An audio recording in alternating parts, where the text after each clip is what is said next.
big question of 2020, right?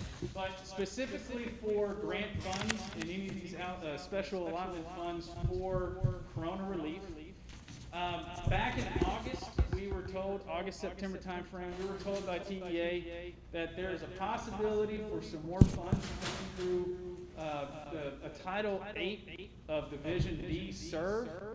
And again, what really is happening is USDE is holding on to money, and they're waiting to see how school districts and states and different entities have spent their money before they release any more. So we're kind of still waiting for more guidance from TEA and USDE on that. But good news is that today I was actually able to speak with Hays County.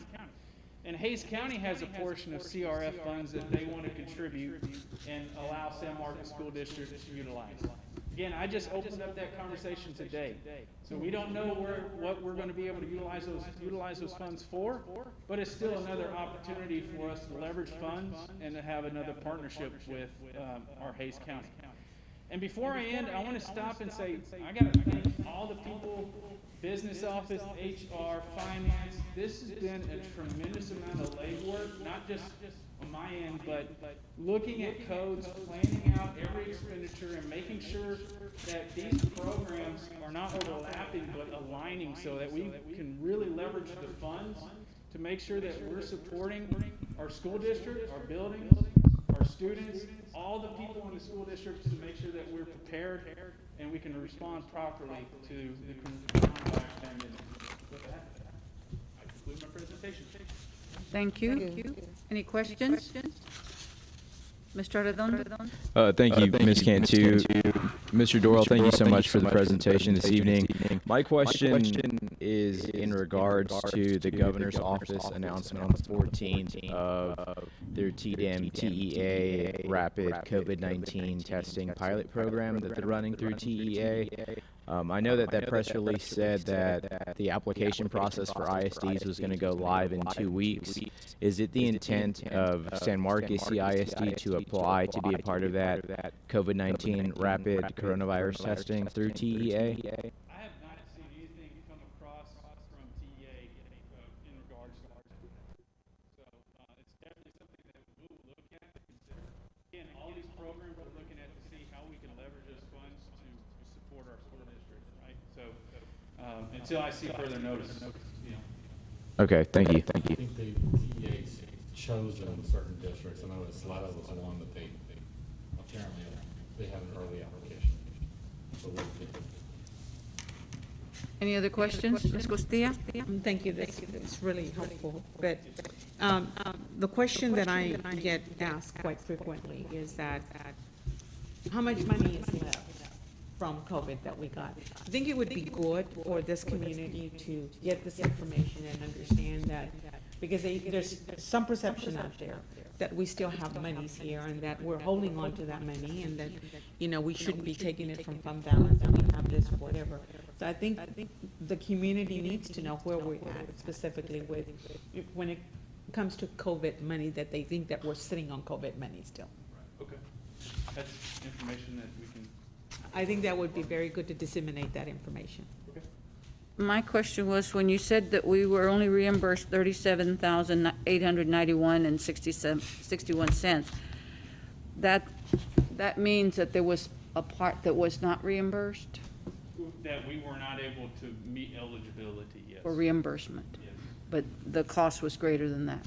And in speaking to colleagues from other districts who are handling CRF, same thing.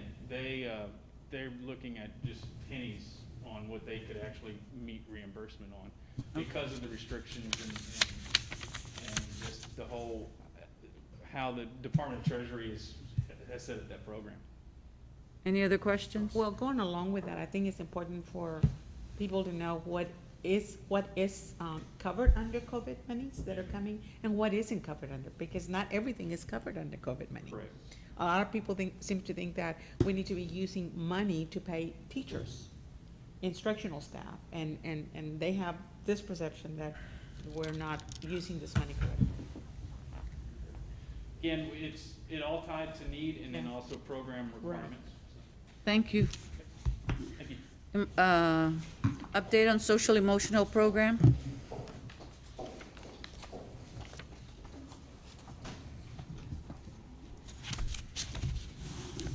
Well, good evening, President Cantu, Superintendent Cardona, and Board of Trustees. So tonight I'm going to give an update on social emotional learning and how it's weaved together with our school counseling model. Should I take my mask off?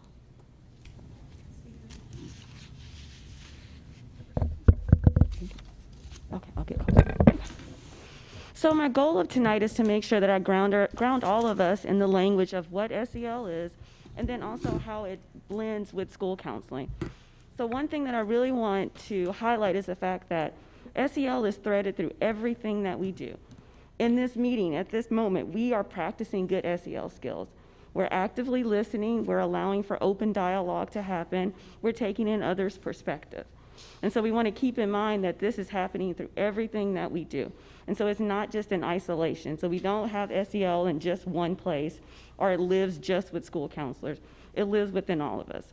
And so when we look at the brain and we look at our SEL competencies, we see at the bottom social awareness is one of those areas where that is our foundation. That's where we try and build our skills with our students, because we know without self-awareness, we're not able to then build upon those other skills. So we really want to make sure that we focus in that area and we grow all of those areas so that we are creating students that are ready to function within our community. And so when you look at the other area of how school counselors are supporting SEL, so we have the school counseling core curriculum. When you think about that, you think about it from the perspective of academics and tier 1 instruction. So we liken that to tier 1 instruction because we know that if we are providing strong tier 1 instructions for students, they are thriving. So it's the same thing with school counseling lessons. That is our tier 1, that's where we cast our widest net in order to be able to support all of our students. And that comes by the way of school counselors and our SEL counselors. And then we have our individual student planning. And that's another area where we focus, and it's more intentional. And that's where we're focusing on individual students in small groups by providing lunch bunch, and I'll get to that on the next slide, but you really see the intentionality when we're doing individual planning. And then responsive services, that's our crisis support. That's when things are happening on our campus, when our students are at most need, and we're responding to those needs. And then system support is the foundation of what a comprehensive school counseling program will look like. It is what supports all of those other areas so that we are able to function in a strong way. Thank you. So school counselors in action. This is an overview of what school counselors are doing. It's not everything that we're doing, but you get to see and you get an idea of the types of supports that are happening. So when you look at school counseling core curriculum, that's our preventative, again, that's our tier 1. School counseling lessons, we partner with outside agencies in order to, again, provide those services that are tailored and detailed to the needs of our students. So we use NAMI to come in and provide presentations not only for our parents, but for our students as well. And then we have individual student planning. And again, it goes back to when you're on campuses and you'll see lunch bunch. Those are those small groups, grief groups, divorce groups, and then that social development, where it's really important that we make sure that, again, it's personalized and that we are helping our students in order to be productive citizens in our community. And then responsive services, it goes back to that crisis response, parent communication, planning meetings in order to ensure that if a crisis does come about, we are prepared and we're able to serve our students. And then system support. That comes in the way of campus professional development.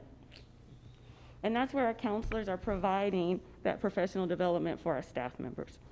And they're giving them opportunities to learn and grow within SEL to help them to be able to support students. Because again, keeping in mind, SEL is not a standalone. It lives within all of us. We see it in our classrooms, in our instructional time. It's happening everywhere we go. And then also through parent education. So when you think about system supports, we have those words down at the bottom, just so that when you're thinking about these things, you can see it in a way where you can create that picture, where it's our structure of how we are going to support our campuses and our community. So this slide is an overview of our SEL supports and partnerships. So we wanted to give you an idea of who we are partnering with in order to continue to support the work that we're doing. So current partnerships. One of the ones I wanted to highlight was with Pure Edge. We have an opportunity to partner with them. Mr. Cardona was able to bring them in a few years ago, but now continuing to be more intentional about how we utilize them. At the beginning of the year, they were able to train over 600 teachers, and we're bringing them back every opportunity that we have to provide support for teachers and also for our students. So we're working to ensure that we embed that into everything that we do and having opportunities for mindfulness and ensuring that we're taking time for ourselves. Utilizing communities and schools, that's our newest partnership. And that we have at 5 of our campuses. So Travis, Crockett, the middle schools, and then the high school. And so communities and schools provides an opportunity for students to have case management support. And the idea of communities and schools is that they remove any type of barrier that a student has to gaining education. And so it is very tailored and detailed to the student's needs, but also realizing that there's also a whole other population on that campus. So they're able to provide trainings for staff and for students. They're able to provide school counseling lessons in the classroom along with their partner counselor. So again, they're tailor their plan in order to meet that campus need. And then emerging partnerships. And TChat and the crisis hotline I'll get to on another slide, so I'll make sure that we talk about that. But reigniting our partnership with the School of Social Work at Texas State and bringing in interns on certain campuses so that we can fill those gaps. And also being very intentional about how we utilize interns and making sure that the readiness is there for both the counselor, the campus, and that intern. So we're making sure that that partnership is very strong. And district synergy. So again, we go back to that idea of how SEL does not just live with school counselors. It lives in everything that we do. So making sure that we partner with other departments within our district to ensure that SEL is as robust as it can possibly be. So when you think about Hall of Fames, so we have a partnership with Hall of Fames where teachers are able to earn badges by implementing SEL into their daily instruction. So mindful movement, having an opportunity for students to take perspective, to teach them how to take someone else's perspective. And it's really important that we teach these things while the kids are here with us. And then you can see SEL and AVID, we're utilizing it with our family and community engagement services, just any opportunity that we can to engage our parents and our students in a different way, but to continue to see that it lives within all of us. So our crisis response. Some of these things you're very familiar with, and I'll go over the last 2 in our next slide. But ensuring that when a crisis comes about, because crises do happen, that we do have the appropriate support in place to ensure that we're supporting our students and our family. So on our district website, we have all of our resources so families are able to go to the website and utilize those resources. We have SHIVE. We partner with SHIVE and MCOT and SMPD in order to provide a wellness check. They come out and they provide risk assessments for students. And then also being able to provide the mental health support. And then on the next slide, I'll go into more detail. So when we think about the new emerging things that we are doing for crisis response, we have what's called TChat. And this is a very personalized service for students. And so they're able to provide assessment, brief intervention, and stabilization through Dell Medicine. And so you have a one-sheeter in your board book about this. But it gives you an idea of the type of supports that they're able to provide for our students. And so our school counselors will act as the connection between TChat and our families. So counselors will be trained on how to identify students, to then refer them for the service. But then also counselors are able to use them for consultation. So when they run across a student and there is some type of crisis or mental health need, they can reach out to find out, okay, what is the best way for me to then access the service to support the student? And the students are able to have at maximum 4 consultations throughout the entire school year. And the service is free. And then we move on to all of our kids. Oh, it's okay. We move on to all of our kids. So crisis hotline. So then there's AVAIL. And MCOT in our county uses AVAIL.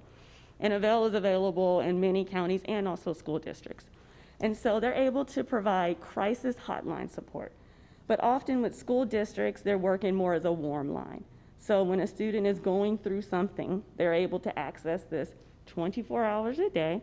They give us our own phone number, and so it's just for SMCISD students.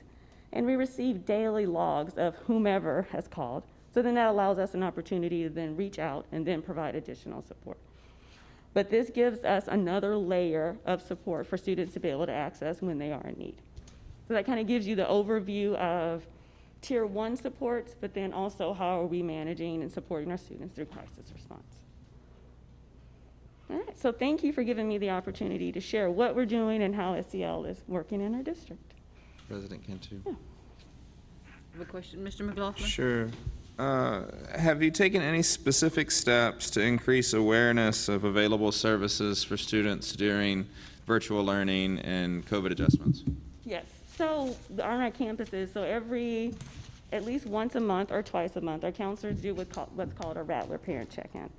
So they are offering a time for parents to come in through via Zoom, and then they're able to hear different things that are offered on campus, and then they also partner with their parent liaison to then be able to share what are our resources, what do we have, and then all of our counselors have a Canvas page.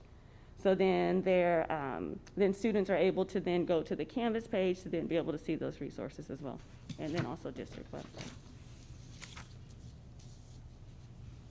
Mr. Arredondo? Thank you, Ms. Cantu. Back to the slide that referenced the Communities in Schools program, you mentioned that there were 5 campuses across the ISD currently. Can you explain the rationale behind the selection of the 2 elementary campuses that have the Communities in Schools program? Why Crockett and Travis? Because they went to the meeting.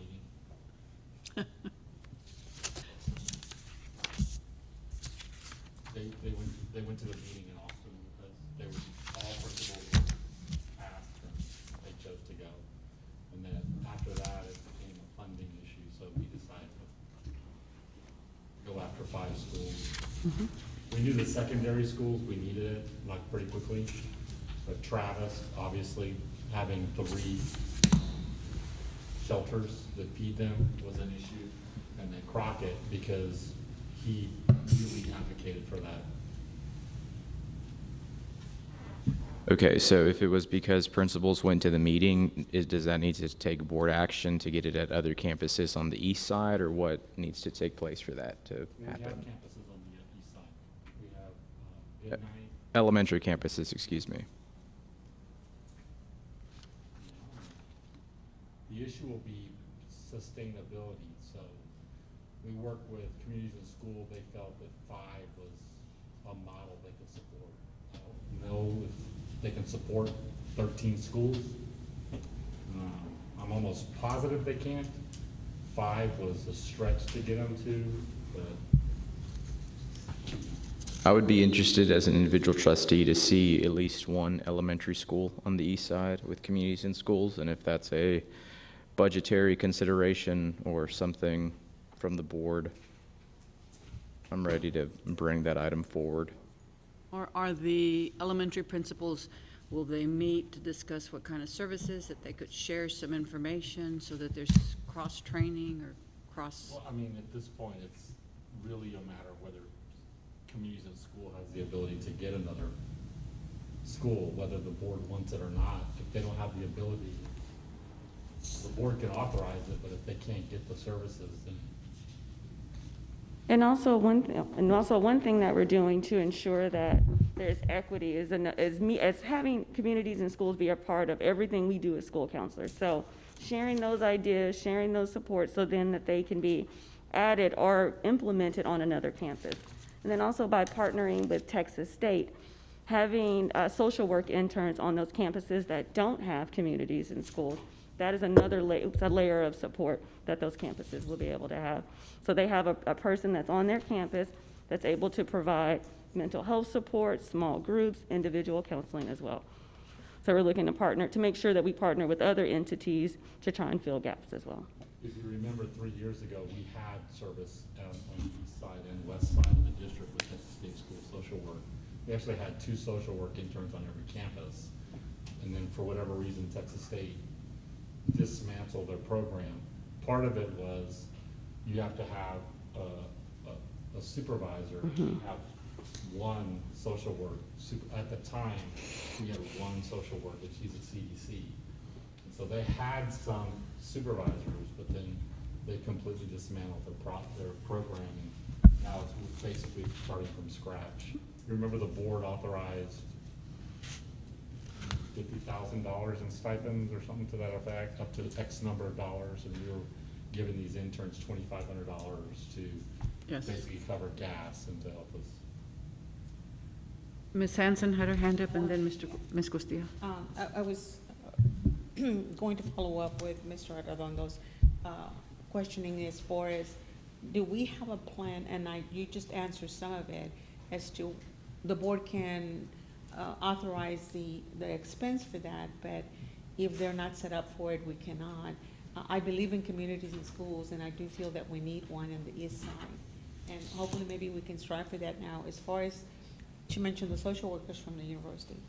I think hopefully maybe we can, again, make contact with them. There's been change in administration there as far as the top level.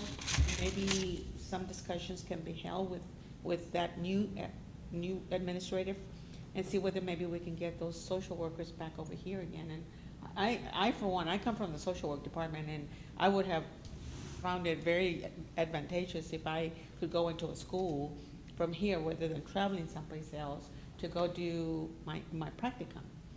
So I think that there's a lot of potential there. I think we're just gonna have to hopefully maybe follow up with that, especially now that there is a new head person in that department.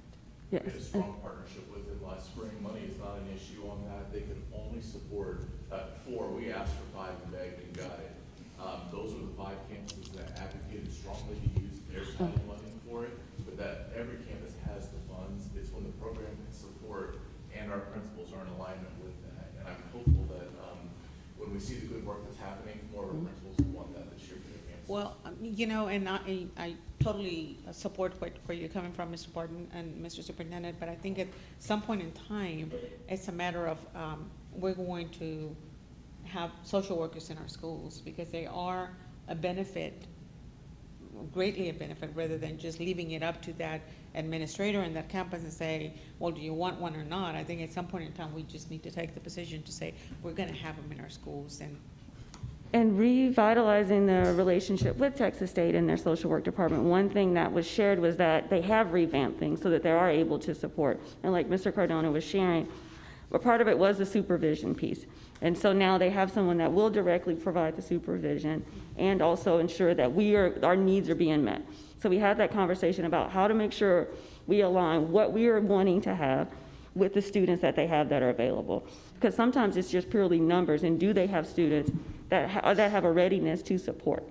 And so now they're at a point where they do. And so I have actually today emailed the applications. We'll review them, interview them, and then start placement of social work interns. Well, I know that they make a lot of, haven't gone through the program, so I know. I know that there is a lot of fanfare regarding the supervision aspect part of it.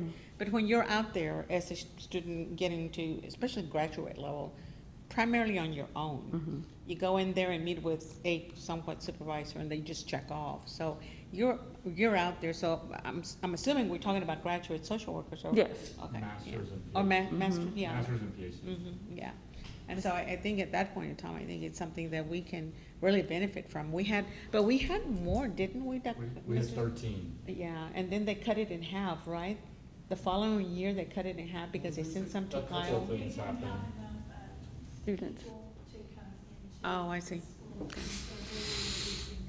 Yeah, well, I'll leave it into your hands because I know that you'll nurture that relationship and Hayes hopefully we stole can get some, some more. to Yeah. be honest. Hayes stole some. Well, actually, Texas State chose to take our model and then. To give another some school to Hayes. district, that's what I heard. And then Central got some. I'll leave it at that. Yeah. Ms. Hanson, did you still have a question? Yes. And then Ms. Halsey. I have a 2-part question. We have counselors at every school. Yes. Do we have an additional SEL counselor at every school? So at the secondary campuses and so it's at Miller Middle School, Goodnight, and then at the high school. Okay. And then DAP or Rebound, they have an SEL counselor. And at the high school, how many total counselors do we have? So we have a total of 4 school counselors that are supporting students, our SEL counselor, and we have communities in schools. All right, so 5 counselors plus communities. Plus in school. communities in schools. Okay, thank you. Ms. Halsey? Who will unmute her? My understanding was at the high school that we have 4 counselors, one of whom. Ms. Halsey? I'm unmuted. There you go. We can hear you. Okay. So I thought that there were 4 counselors at the high school, and one of those 4 counselors is the SEL counselor. No, there are 4 school counselors, and then there's 1 SEL counselor, so it's a total of 5, And then plus communities and schools. plus communities in schools. Okay, and we have the one social worker that Mr. Cardona referenced at CDC, and where else do we have social workers? She is the social worker that will provide the supervision for the interns. So the social work, so outside of communities and schools and Ashley Barrett, that's a social worker for CDC. That's it. So there's one full-time social worker in the district. Yes, that's at CDC that works with our parenting program. Okay. And then one of the slides mentioned Texas State school counselors, but I'm not sure, I didn't hear an explanation of who those are and where they are. Good question. So I've met with our Texas State School Counseling Program over the summer multiple times. And they have students that need, especially now because of COVID and how placements are working, they have students that need intern hours. And so we're working with them to have LPC interns. But again, it goes down to supervision. So we have one school counselor that has her LPC, and so she'll be able to provide supervision for some LPC interns. We just need to work out the details of where the placement will work and how many she can manage. Okay, so and what schools would that be at?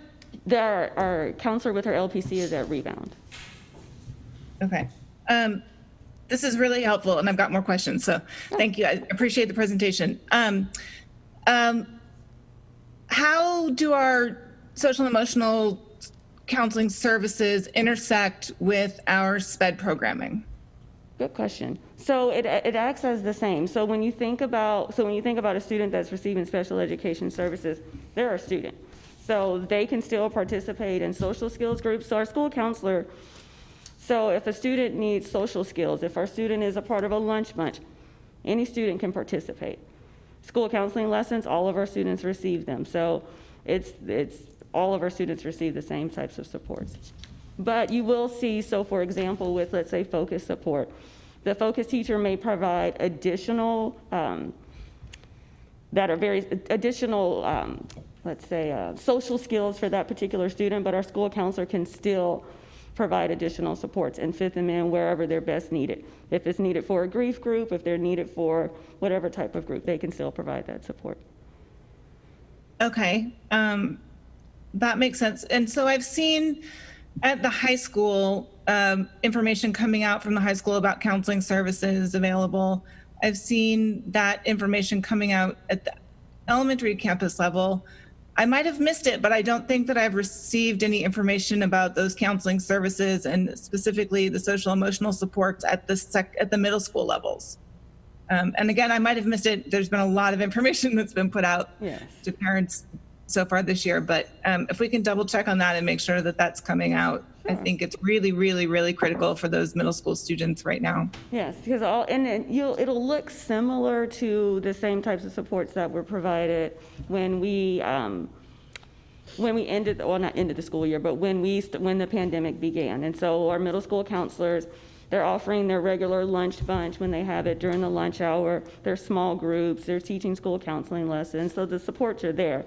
But yes, we can double check to just make sure.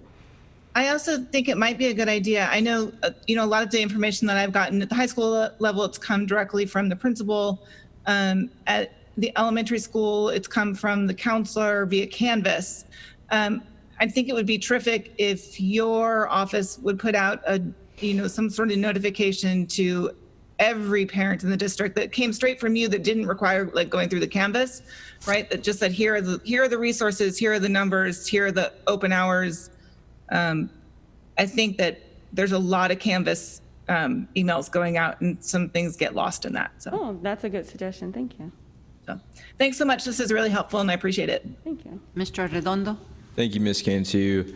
My question is directly related to, students who don't self-identify or whose parents don't refer them to counseling services. In what ways or in what methods do, like say I'm a student and I'm habitually talking in class or acting out or having behavioral issues, at what point does it go from like an office referral to an administrator for misbehavior to maybe we need to send them to a counselor to find out why, Mr. Arredondo's acting like this, or if I'm absent consecutively, or, what triggers or metrics are we using, or are there any in which we refer students to counseling services to find out maybe what the underlying cause of some of these issues are? And that's a good question, because the whole idea is that we remove the idea of a punitive approach.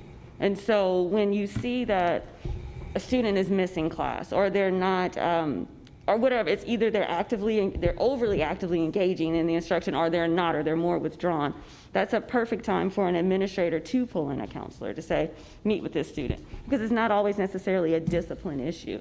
It's just that there's something going on. And so that's why when I was talking about or speaking to the need for SEL to not just live with one person, so having our teachers to do those daily check-ins, which they're doing, helps them to identify those students to then refer off. So that way we're not missing something. So putting in those measures so that we're able to capture students when they don't necessarily self-identify, because you're correct. Students don't always just, the behavior is not always just, I need the help. It comes out in other ways. And so partnering with our assistant principals, counselors, especially here, all of our counselors are high school, meaning all of our counselors are paired with an assistant principal, so they can work alongside of each other to help support the students, because we know typically it's not, kids don't come to school with the idea that I just plan to misbehave. That's not the idea of how kids behave. And so there is something going on, and it's important for our school counselors to be able to have access to the students. So being partnered with an AP helps to be able to close some of those gaps and create opportunity for those conversations to happen. Thank you. So there is a process for what? So that's why they're partnered together, and that was why Ms. Presley partnered them together to ensure that they are able to work as a team to be able to support student needs. Well, the behavior is sometimes just the underlying problem, and it's not the actual problem. Correct. It's something else. And so utilizing the counselor to be able to have that conversation to say, okay, now tell me what's really going on. Thank you very much. I have one more question. Ms. Cantu. Oh, Ms. Halsey? Thanks. Sorry, could you go back and explain a little bit more about the partnership with Dell? My understanding is that service provides counseling, like therapy sort of counseling services to our students, but I'm not sure how it works. So how it operates is telemedicine. So Dell Medicine, they identify the medical profession that will provide the support. And so through the counselor, they provide the training for counselors to be able to identify the students that are best suited for the service. And so counselors will be trained on how to identify the students. And even if there's a question, like I said, they offer consultation. And then the counselor will work to then connect the student and the parent to the service. And so it's through telemedicine. They will provide the laptop, they will provide the technology for the counselor to be able to have the session on campus. So parent can be zoomed in, student can be there, and they can provide the consultation where the student never has to go anywhere for that support. But Dell Medicine will train school counselors on how to identify. So I guess that's part of the question is when you say school counselors, and we've said that there are 4 academic counselors at the high school and 1 social emotional counselor, is it just that 1 social emotional counselor that's going to be trained in that process? No, all of our school counselors. So school counselors are school counselors, and they serve all of our student needs. So for example, Jan Baker is here right now. She has a caseload of students. She is not going to turn away a student because it's not an academic need. She's a school counselor. She serves all of her students' needs. And so the idea is that if she recognizes that there is a student with a need, she is able to then, through the training, identify, okay, is this a student that's most appropriate? If she's unsure, they provide the consultation. But all of our school counselors supports all of our students' needs. Mr. Redondo? Thank you. Ms. Mustafa, you mentioned it, and that's why now I have to ask, what portion of time do our counselors spend on academic needs versus emotional needs, or, what's the breakdown of that per And I employee? can't give you an exact number because every day looks different, but you find that as a school counselor, an academic need can easily be tied to some type of emotional need, and vice versa. Some emotional need can be tied to some academic need. So oftentimes you find that when you have a student within your office, you're talking about credits, you're talking about graduation, and then it comes out that there's this other thing that's going on. So you can easily have a mix of those things happening all within one conversation. And also you can utilize an academic conversation to then meet the needs of a student's social emotional needs. So it's not something that happens all the time in isolation, because we know that there are social things that are happening. Stress from school, stress from home, it could be a variety of things. So most of the time they interplay with each other. And it's not just like a separate thing, but it can be. Absolutely, and I appreciate you saying that. And I guess to be more specific, anecdotally, when I was in high school, I know a lot of times for academic reasons, my counselor was administering an AP exam in the library, or facilitating or acting as an administrator in an ARD. And so how much time do our counselors serve as co-administrators in an administrative role versus an academic counselor or an emotional counselor? So Are we when you still using counselors to serve as administrators outside of APs? So when you think about, so you mentioned ARDs. So counselors will participate in an ARD meeting, but it's in the way of counselors being able to support academic needs. So discussing the 4-year plan, what their graduation requirements look like, ensuring that the student is meeting those types of needs, but not acting as or serving as the ARD facilitator for those particular meetings. So we are no longer using counselors as act as an ARD. as administrators. As in a, like. Whenever like an AP isn't available to administer a test or to facilitate an ARD, we're not calling in counselors anymore, or are we still doing that? As far as I know, counselors are not facilitating ARDs. Unless Denisha has something different, counselors are not facilitating ARDs, and they're not acting as assistant principals in the way of coordinating tests and those types of things. She has her administrators that support that.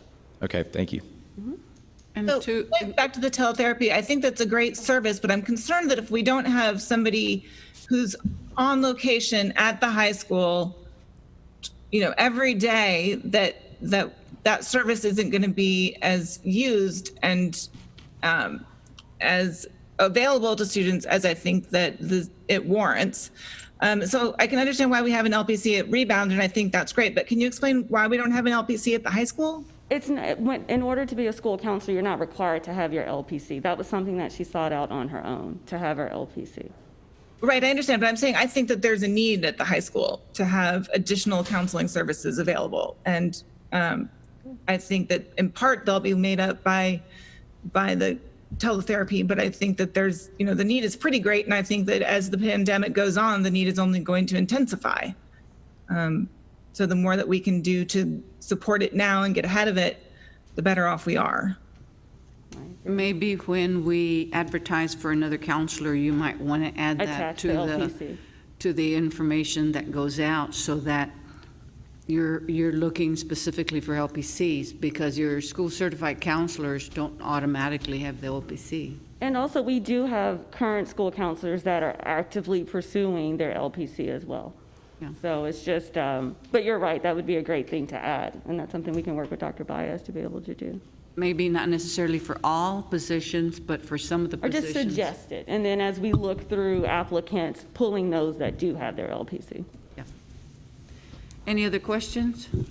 Thank you, very You're good. welcome, thank y'all. We're ready for the construction update.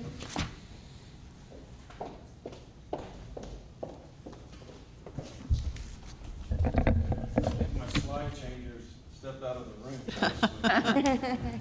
You can start talking anyway. Okay, I'll do that. Board Here he President, comes. Board of Trustees, Superintendent Cardona, good evening. There he is. I'll be delivering the 2017 bond construction update. The last time I was in front of y'all, we were pushing to get ready for students at De Zavala and Miller Middle School. And aside from a few changes in student drop-off and pickup and some other small items, I feel like we had no major issues. The goal was to minimize the inconveniences to staff, to students, to teachers, and I feel we did that considering the scope of the projects. What we're going to do is we're going to start by looking at the budget. The big item that you'll see on there is obviously the estimated savings. For the last 4 months, we have been tracking about $1 million worth of estimated savings on this project, and you can see it's increased to just over $4 million. As we look more closely, we can attribute that to three factors. The first being the new elementary school, Rodriguez. We are pretty much 99% done with that. We have a couple of straggling expenses that are coming in, but as you can see, we're going to be way under budget with Rodriguez Elementary School.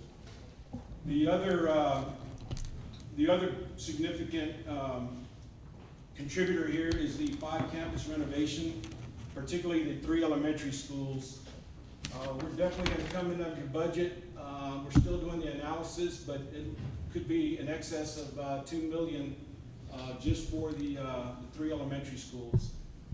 And then finally, what we did is there was an extensive audit that was done by an outside auditing firm, and it looks like we're going to be reclassifying our retainage.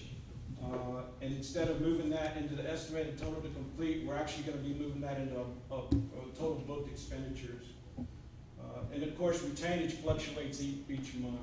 So overall, it's a positive trend. It's going to allow the district to consider other necessary projects in the future. One more note on the budget. The high school and the elementary renovations project, we should be closing those out and have that in front of this board before the end of the year to approve both of those projects. So let's look at Little Middle School in particular. We did do some modification to the student pickup and drop-off, as well as setting up a temporary office in the cafeteria and the gym area. And both seem to be working well. We also had to relocate the band hall and the choir room, and that was due to some egress challenges in the event of emergency. But on the flip side, what this has done is potentially allowed Weber to access this space ahead of time and work ahead, as we talked about at last meeting, but we're still evaluating that. Some of the items at Miller Middle School that have been completed, punch list for phase 2, which is the classroom wings. We have a couple of items left, but for the most part, all of those have been addressed.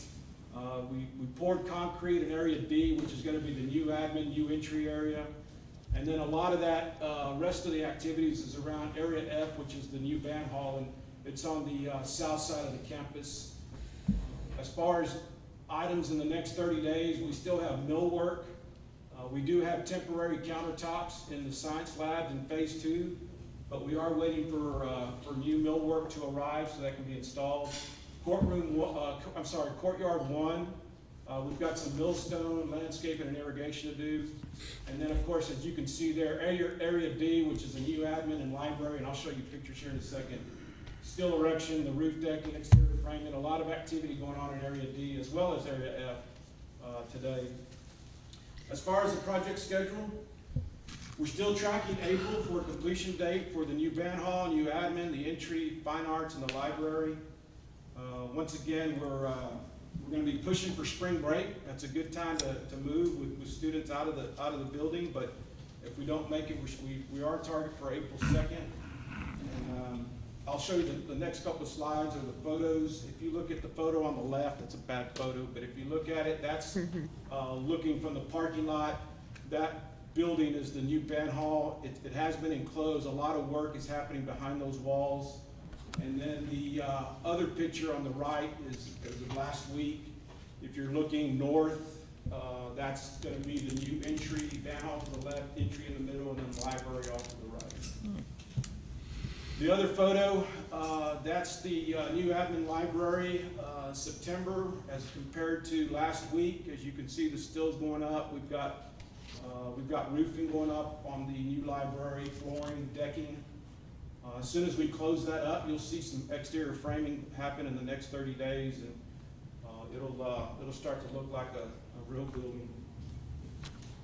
As far as Disavall is concerned, we did have to swap out the bus loop and the parent or the student pickup and drop off. However, staff and teachers, students have access to the entire campus. They're free to move around the campus with no restrictions. When we look at what's been accomplished there, a lot of work in the, you can go to the next slide, a lot of work in the new admin in the entry area. We got a fire riser that was completed for the fire sprinkler, which granted us the TCO from the fire marshal to be able to access the entire school. Still erected over the new admin in the entry, and then over to the right in the next 30 days, that's the real push. Everything's happening in that new admin, new entry area, flooring, walls, the ceiling grid. And I'll tell you why. Next slide is because we're on track to have all that completed by Thanksgiving. Right around the Thanksgiving time. Wow.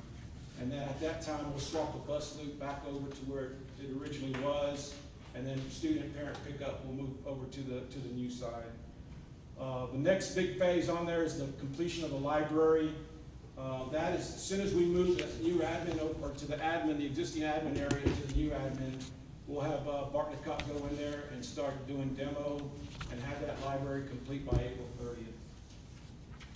And then the next slide is just some photos of the new entry. That's actually the same building, and it's the angle's different a little bit on the photo, but you can see that it's all closed up, and a lot of work is going inside there.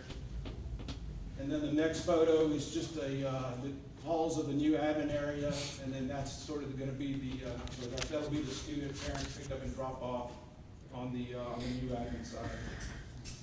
So just in summary, I can't thank the staff enough at Miller and Zavala.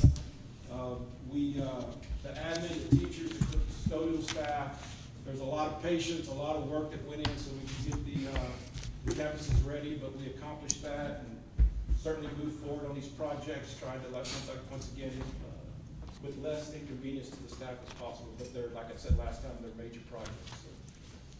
Questions? Mr. Arredondo? Thank you, Ms. Cantu. This isn't a question. I just wanted to make my colleagues aware that I reached out to Superintendent Cardona in regards to the possible savings of the bond as we wrap up some of these projects. One, I want to give kudos to Mrs. Woody at Mendez Elementary School, and I only say that because that's a school that I drive by all the time because of where I live. But they are doing a phenomenal job of having both English and Spanish messaging on their marquee. It is an older marquee, obviously using the transparent letter slides, and that is something that I would definitely be interested in all ISD campuses having LED signage to allow for multi-language messaging to go out to all of our families. So that was something that I shared with Mr. Cardona that I would like to see us pursue in the future, but again, I just wanted to share that with my colleagues on the board that we had that conversation.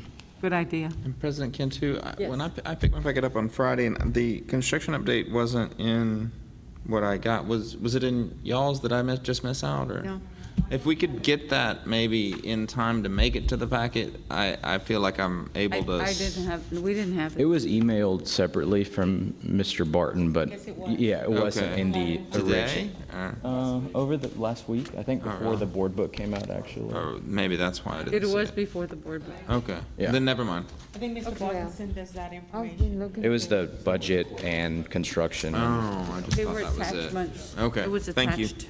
That shouldn't be a problem in the future, sir. Previously, we had to turn the board book a little bit earlier, so it's prepared for you on Friday, and some of the information you wanted ran right up to that deadline. But now that we're into the school year and we're down to our last projects, I think we can get that in the board book for you. Awesome. On pages 30, I'm sorry. I should have had you. I just said awesome. That's good. We're ready for our investment report. On pages 32 and 38 of the board book, we have the quarterly investment and quarterly financial updates. Those were also sent to you on Friday. There's nothing there to present unless you have any questions, but the overriding theme is this first quarter of our budget year. We have not started receiving revenue yet, and so this is where our general fund is stretching until we start receiving our tax revenue. You can see in our investment report that our balances are falling. And then you can see in the financial report that we're anxious to start receiving our tax revenue in November. And so hopefully in the second quarter, we can start seeing some answers to questions about how our community has been impacted by the challenges that they're facing. And we can see how that will impact the district financially. Questions? Do you have a question? Any questions? Then we're good. Thank you. Thank you very much. Can we take a break? Yeah, I sure would like one. We're going to take a 7-minute break.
Of consent items, approval of minutes for regular scheduled board meeting on September 21, 2020, and special call meeting on October 5th, 2020. I'll move to approve the consent agenda items. Mr. McLaughlin moves to approve the consent items, and Mr. Arredondo seconds. All in favor? I'm gonna abstain because I wasn't here one of the meetings. Oh, 601. 6? Did, Ms. Halsey, did you vote? She did. 6 and 1 abstention.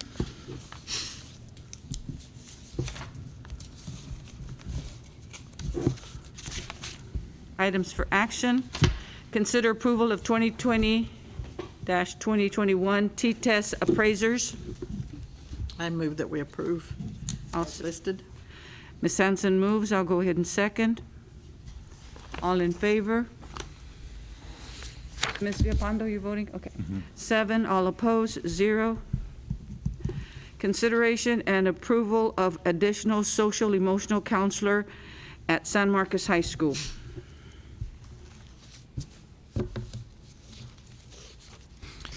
I know this was a trustee item, but does the administration have a position on whether this investment would be useful at the high school?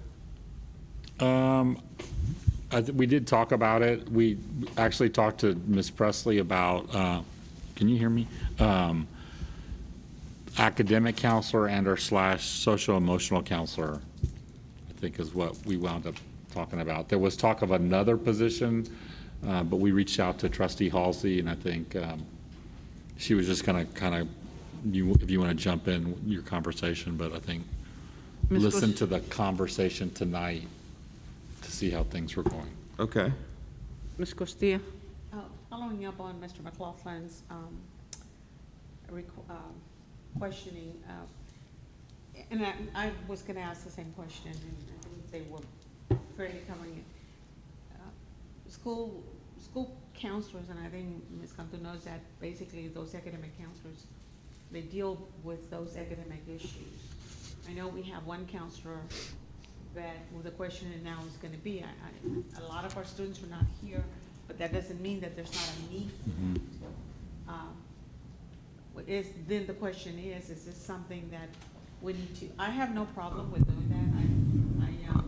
I know that there's a lot of situations that come up, having worked many years in the past with students, preparing them for higher ed, and I know that there were a lot of emotional or social issues involved.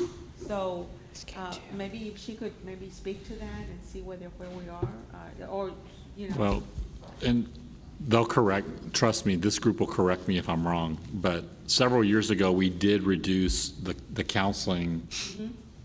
It is disproportionate from AP to counselor, so it's I think 6 to 4. So when we were having this conversation, Trustee Arredondo alluded to, well, several of y'all alluded to some, like, asking questions around, do we know what percentage of time? So there's the position piece, but there's also the system piece that Mr. McPherson, one of the assistant principals, and counselor have been working on right now on a product, School Links, that I think in part will help track what it is the counselors are actually doing. It actually gives parents the ability and students the ability to schedule directly with the counselors on their platform and have access, and then I think the counselors can send messages. It addresses the 4-year plans. I think that a couple of years ago we had a little bit of issues with 4-year plans getting to parents. It makes that electronic. It actually lets parents have access to like an open-ended course deck so that parents can make adjustments. So there is the counseling piece, and Ms. Presley, you weren't in here when we were talking, but I was telling them that we had a conversation about what type of counselor, and that we were going back and forth between academic and or SEL, and so I think they would like to hear, from you, because you live it.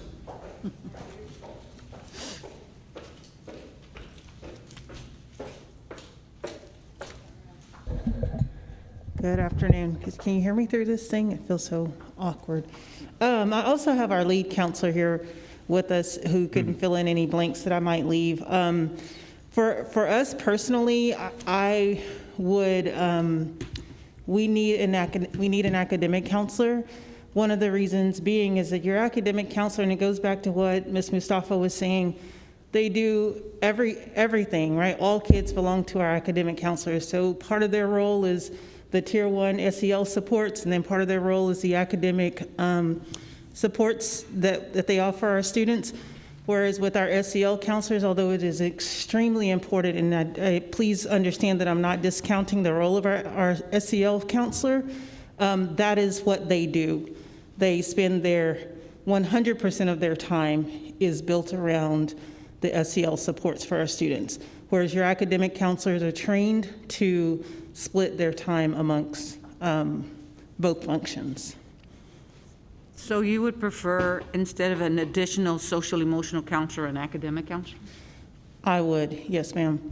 That would be your choice. And I believe amongst our team, they are building a plan to make sure that we continue those supports. And then with adding CIS, we also serve up to 60, individual students, and then also small groups.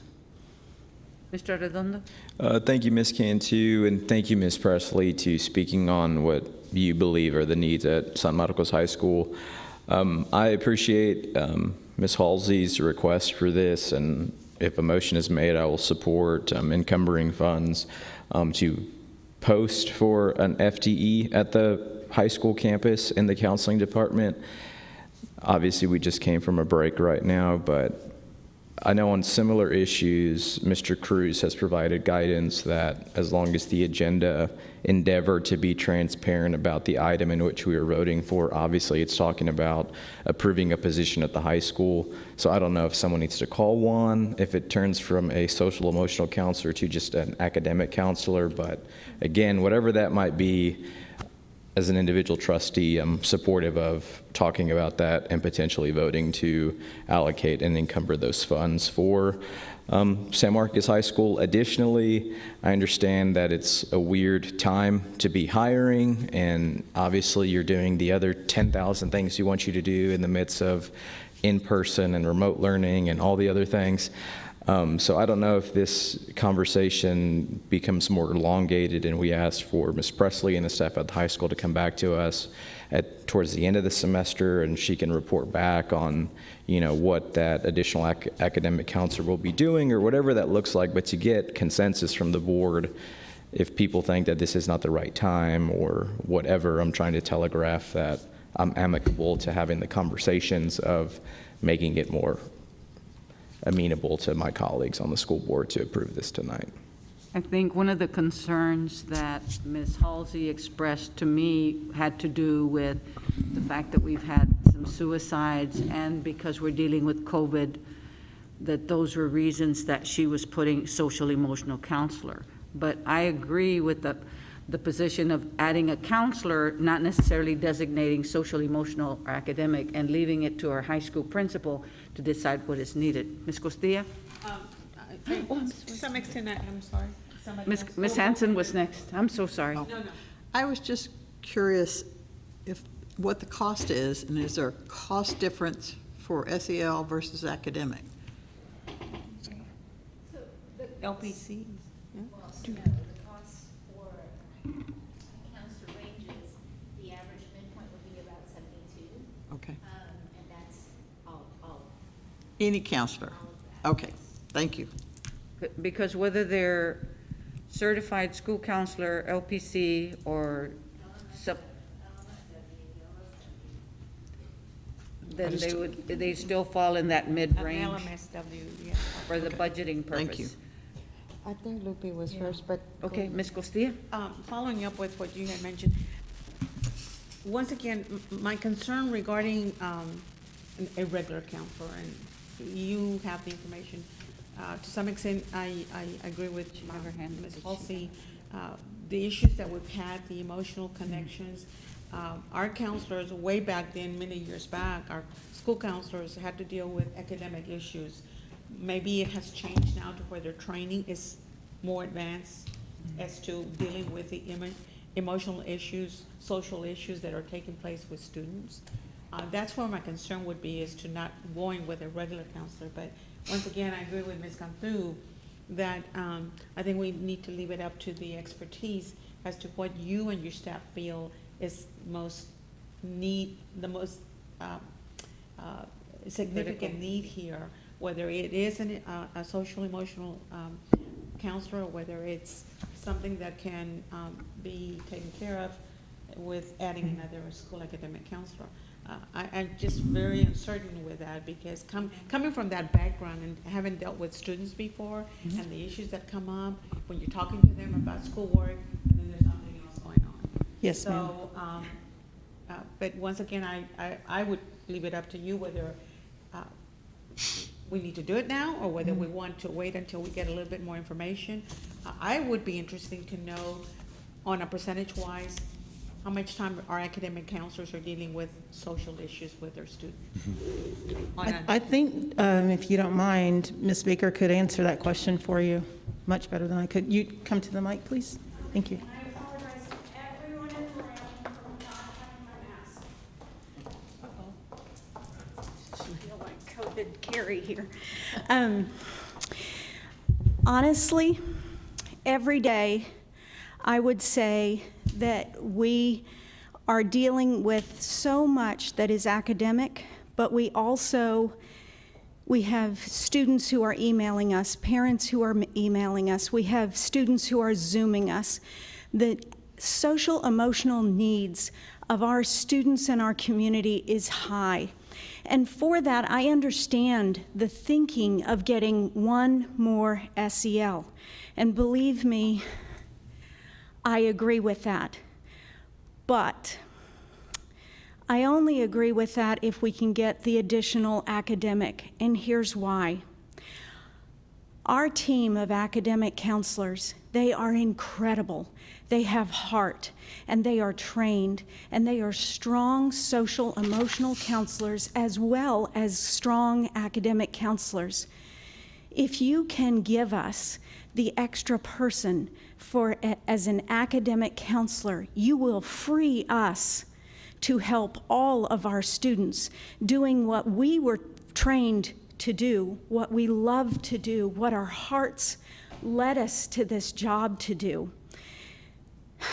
If you get one social emotional counselor, then I want you to just think about the math.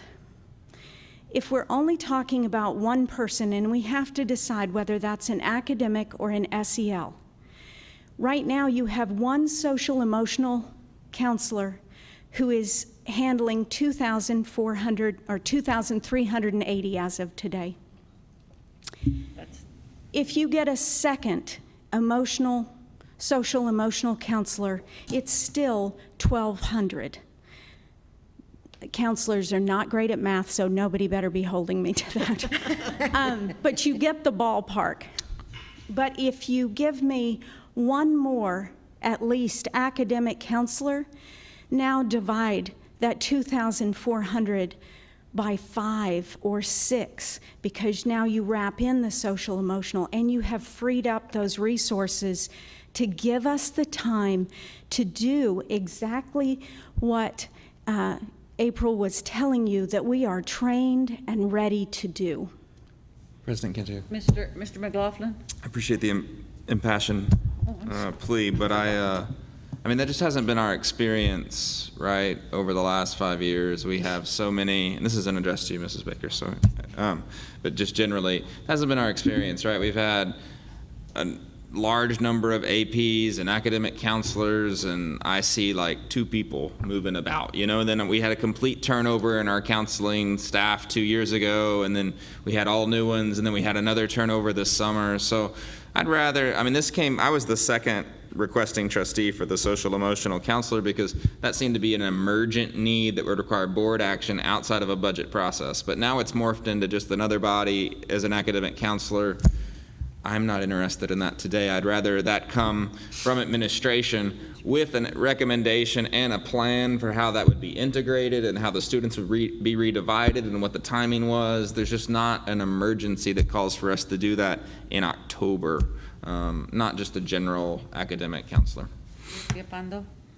I just wanted to see how we can go ahead and vote on this tonight, but I want to do what administration needs. I don't want it to be a social emotional counselor. Not that I know I understand the need, but the way she explained it, I'd like to see how we can vote on it and change.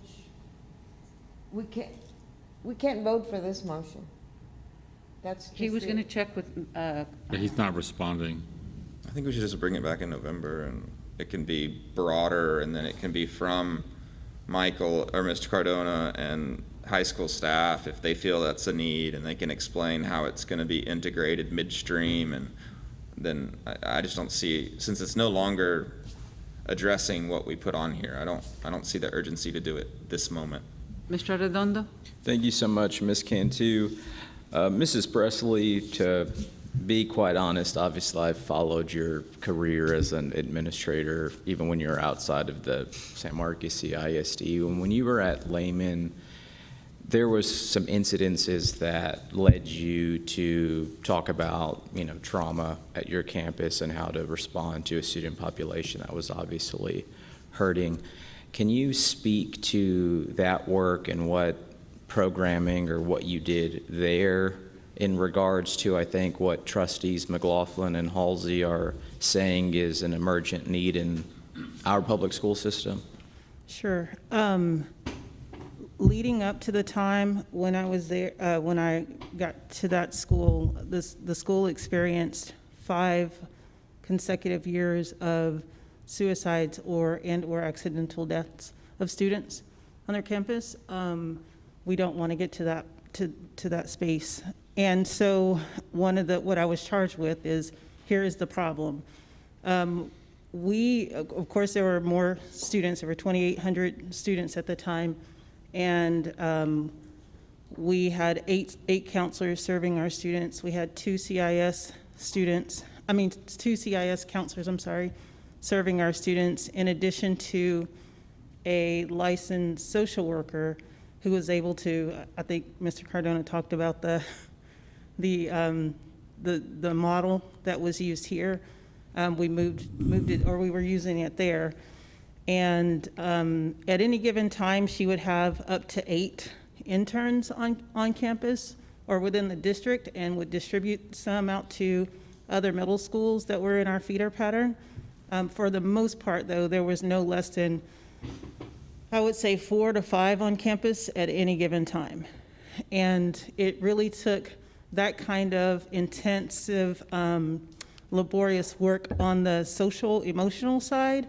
And at the same time, with the 8 counselors, and I believe the ratio was 1 to a little over 450-ish, we had to do the comprehensive guidance plan that counselors are trained and expected to do. They had the time and the resources to do it. Where we are right now, and I'll just be, if I can be frank and honest, and sorry, Superintendent, we have 4 counselors in our academic, on our academic team, who also are receiving the phone calls and quite frankly, keeping our students and parents engaged and supported, because one person, as Ms. Baker stated, can't support 2,400 kids. And then also, in addition to all of the academic work that they have to do, that the SEL counselor cannot help them with, because that's not what she's trained to do, we're right on the brink of losing 2 out of the 4. Because at any other space where they've come from, other high schools in our area, the ratio was not 1 to 600 as it is now. The ratio was 1 to 450-ish, which is similar to what schools in the area have done. So we're ready to make the transition. We actually need to make some changes soon. My fear is that the 4 counselors that we have will be down to 2. Thank you so much, Mrs. Presley. And As someone who has personally gone through the process of doing trauma work, right, to overcome suicidal ideations or issues with addiction or mental health, it is very, very exhaustive work. And so to ask a team of 4 or 5 who have the charge of, 2,400 students to not only do the academic work, but to also say respond to the challenges that these students and their families are now facing because of COVID-19 and all of the things. I can't imagine. And so you speaking to, obviously Lehman had several hundred more students in San Marcos High School, about 400. But again, just given the breakdown of the 8 counselors that were on the ISD side, and then the 2 communities and schools employees that I guess were offered through that program. And then, will you list I'm sorry, I was trying to write them down as you were speaking, but it was 8 counselors, 2 CIS counselors or social workers. Correct. And what else was there at the campus? One licensed social worker, and so she was able, because she was a licensed professional, she was able to serve as an advisor, kind of like I think we said Miss Barrett was a supervisor, for interns from Texas State. Okay, and again, and so if this is delayed tonight, I understand the rationale from some of my colleagues to do that, and I'm supportive of that. But I would hope that at the November meeting that we would see a recommendation or a proposal brought forward by the high school and the administration to address these needs. I know, Madam Board President, you and I, off the dais, have talked about best practices when it comes to the ratio of counselors to students, and how, there are professional organizations that make these recommendations of what it should look like, and it is not 4 counselors for 2,400 students.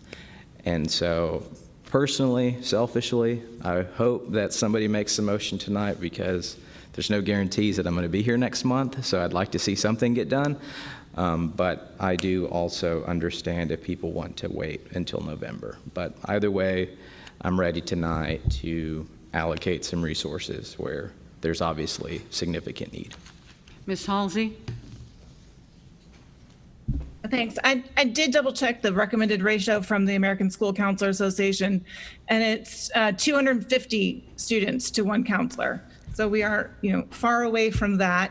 I'm also concerned because we haven't yet seen the results of the student survey that was conducted last year. And I think, even that I'm nervous about what that says, but I also think that the situation since that survey was conducted is so radically different now that I'm increasingly concerned about our student body and increasingly concerned about the burnout of our counselors and our other teachers. So I'm in favor of moving quickly. I think that having communities in schools and the additional support that we've discussed tonight begins to build a more robust support system. But I think that, there's not, that we can't do too much at this moment, frankly. And I'm happy to defer to the discretion of Ms. Presley and Ms. Chapman Mustafa in terms of how those staff positions would be best filled. But I would like to also see us think about resurveying students soon. I know that we just put something out today or yesterday about students participating in a Texas State survey about school safety. I don't know if that is intended to take into consideration social, emotional, and behavioral concerns also, or if that's really about a physical safety space. But I think resurveying kids right now about how they're feeling is important, because I'm afraid that if we don't, this is going to get worse and worse. And so I'd like to make a motion that we approve the hiring of 2 new counselors for the high school to be with qualifications determined by administration. Second. I didn't think we could make a new motion. a motion change this one without either tabling it or voting on it as it is. Am I correct? Correct. We can't. That's a Juan Cruz opinion, or that's We're waiting on Juan Cruz. What I think, we can table it, go on and take care of C, D, and E, and come back and discuss that, and maybe by then, Mr. Cruz would have responded to changing it. But once a motion is written a certain way, we can't change it on the dais. What's an agenda item? I mean, yeah. If it was written more broadly, I mean, I think.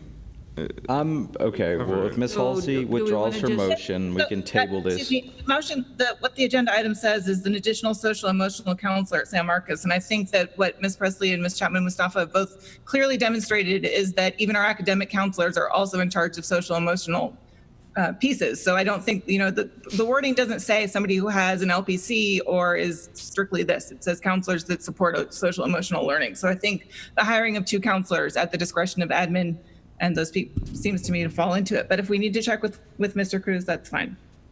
I think if it was agendized to add 2 full-time people at the high school as administration sees fit, that's a lot different agenda item. Oh, yeah. I mean, if it was close, I think we could just blur our eyes and do it, but I don't. Madam Board President, We could obviously vote as on the this chair. one. I'm sorry? Obviously, as the chair, Madam Board President, you can table this item yourself, and then you can delay it till the end of the meeting, because I'm assuming that the incentive conversation is going to be quite lengthy. So I'm sure there's more than enough time to hear back from legal counsel. Let's go ahead and table it for right now and move on to our C, D, and E, and we can come back before we adjourn to look at that. I don't have a President. problem with that. Are you okay? I'm okay with that, to table it I'm ready for for until C. we talk regarding the other items. Okay. And then we come back to it. Item C, resolution adopting one-time employee retention incentive payment for all district employees through 2020-2021 school year. Ms. Cantu, I move that we adopt this with the payment in December at the amount of $500 per person, and the chance for the board to look at considering it again in the spring, once we know what those finances look like. My understanding, Mr. Barton, this would cost the district $600,000? Yes, ma'am. We have approximately 1,200 employees right now. Okay, that was my understanding. Anyway, I think it's important in December to, make this payment, to thank all of our employees for their hard work and dedication, for our students, their families, and the community. I wish it could be more, but again, like I said, we could possibly look at an additional stipend in the springtime. I'll second your motion for $500, even though the motion itself does not have an amount, but we can toss that around. Resolution. I don't know who had their hand up first. Ms. Capando? Oh, okay. My question is that, I read that the payment, of course, you mentioned would be made now, but there's a clause in the wording of this whole proposal that if they don't complete, or if they leave or something before the end of the period that we're. For the end of the academic year. School year, I guess. Mhm, the school year. June. So then they have to pay back. So why, okay, my question is, why don't we pay them at the end of the school year? You can pay them whatever you choose. The design, and this comes from our council, it was to do it at mid-year because of some of the challenges that people are facing okay. now. You And said it. we could, as it was described, we could do this again at the end of the year. And again, the guidance from our council was the appropriate way to do this is as a retention incentive. So we have to link it to finishing the school year. The school year, okay. Okay. Did you have your hand up, Mr. Arredondo? Yes, Madam President. So just to understand Trustee Hansen's motion correctly, so a custodian making $11 an hour and a contracted employee making over $100,000 is going to get the same $500 amount. Is that correct? Yes, all employees would receive the same amount. It would have So whether you're making, a greater benefit, I would feel, for those making the Making less lower money. amount. when you look at percentage of their compensation. But you think we're at risk of losing our six-figured employees as well, and they need a retention I'm just saying incentive? that to thank them, not that this is I mean, it's a retention incentive, though. exactly So it's to retain employees. correct. And so personally, you think that our I don't think we six-figured should employees? exclude anybody. I think all employees should receive it, and a same amount for everyone, because I think everybody is just as important. Ms. Halsey, did you have your hand up? Ms. Halsey? Yeah, I'd really like to see us increase that amount by $500 so that it's $1,000 to each employee in December. And I'd also be amenable to considering it later in the year again. Hayes ISD just did another raise for all of their employees. So again, I'm concerned about our employee burnout. I'm also concerned because I've talked to a number of teachers who have been back in person with students in their classrooms. And, you know, as ideal as we want the 50% to be, obviously some classrooms are more than 50% of the capacity. I think everybody's working really hard trying to do their best to maintain social distancing and mask wearing. You know, but mask wearing all day, every day is really exhausting. It's really hard, especially when those teachers are teaching both online and in person. I've talked to a number of teachers who have broken down, who've talked to me about what's going on in their classrooms. They're crying. They're concerned that, you know, the testing is good when it happens, but that they've had students that have left campuses, and because those students aren't then getting tested, then they're not being contact traced, right? Because if the student doesn't get the test, if it doesn't report as a positive confirmed case, then the contact tracing isn't happening, is my understanding. And that, you know, the requirements for the student to come back are really at the discretion of the parent. So I think that, you know, employees are really, really trying their best to make the best of a terrible, horrible situation. And the more that we can do to show them our support and to show that we appreciate that they're going above and beyond. You know, I think for teachers who are working with the Canvas system, both in person and online, my understanding is it takes hours and hours and hours outside of the regular school day to upload the content. So they're spending evenings and weekends, you know, not just uploading the content, grading the content.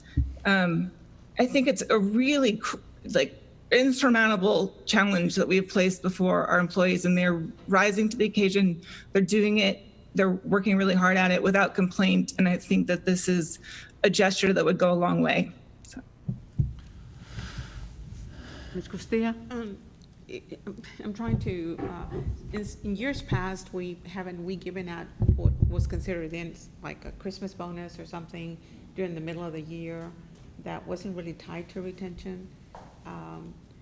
I just feel like I think we're putting a lot of things into that rather than just saying, we're going to give you $500 or whatever it is.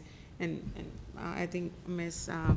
Hanson added to that, possibly maybe review our financial status and then maybe give them another 500. So I'm trying to understand that, because in the past, we've given them a bonus in December, right? Without no ties to nothing else, without how much you're making or anything. It was just a flat amount out that was given out to employees. Not in the 5 years that we've been here.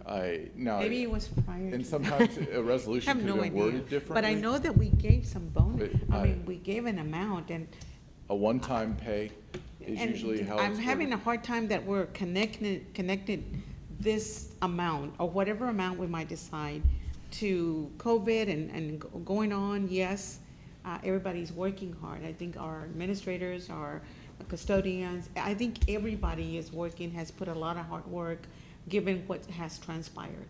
I'm not trying to minimize anybody. I've been down in the bottom of the totem pole. I used to work in the kitchen. I used to clean tables, so I know that. But I was just thinking on a broad way of giving somebody, hey, we're gonna give you $500. Christmas is coming up. It's been hard on anybody. And then maybe we'll give you another one given our circumstances. So explain that to me, because I know we've done it in the past, and why are we having such a hard time maybe dealing with it this time? I can't explain other than when the motion was shaped at agenda prep, this is what our council provided to us as the appropriate way to do it. So this is the way the motion was designed. This is the way the item was designed. I do think you can come back in the spring with the same type of intention and do something if that was your choice. And it just says you could do it now. Yeah. Mr. Redondo? Thank you, Ms. Cantu. Similarly to Trustee Costilla, I think there is, at least in my mind, a difference from we know our teachers and staff at all levels and all departments and all pay scales have gone above and beyond what, when we hired them a year ago, their expectations were for the 2020-2021 school year. So as an individual trustee, I would really hope that we could craft a motion tonight that all ISD employees would see something immediately on their next paycheck, not waiting 2 months until December, because obviously they're going through the ringer right now. So I would like to see something come out of tonight's meeting that would be immediate relief or immediate financial, benefit to them as of right now. If there was something else later that was connected to them staying through the end of the year that was provided in December, I would be supportive of that as well. But again, I think it's not just about retaining them until the end of the school year. Like, I don't think some of our staff are gonna make it to Christmas after talking with some of them, like our teachers in particular. So that's where I am on this motion. I'm going to vote in favor of it. That doesn't mean we're going to leave this item, because I hope other people are going to offer subsequent motions as well. But again, I think there's a big difference between compensating employees for what they've gone through thus far and then also compensating them or providing an additional incentive to stay with the ISD through the duration of the academic year. Did you have your hand up, Ms. Halsey? Only to say that I agree with Mr. Arredondo. I will support this, but I don't think it's adequate. So. Anyone else? Ready for the vote? All in favor?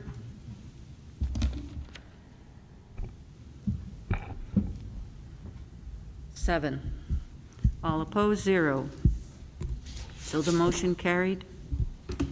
$500 for 500? 500, yeah. Discussion and possible action pertaining to early notification incentive for SMCISD employees. Good evening, Madam President and Board of Trustees. I'm sorry, I can't hear you. Good evening. Consider the possible action pertaining to early notification. That is what we normally do, what we do yearly, where we provide early notification incentive. The board has approved those in previous years. And basically the idea would be open up the window or extend the window. So pushing that through for the incentive at the end of the year by giving early notification. That's what this was. Different from the retention, when there was conversation about that, I just thought I'd bring that forward and explain the difference if needed. In the past, we've had the early notification incentive for people that are going to leave us in March. We get those notifications so that you can start interviewing for the vacancies. Yes, ma'am. Okay, and so explain how this would take part for current early notification incentives? It's for the end of the school. They have to work their calendar. There's the end of the school calendar.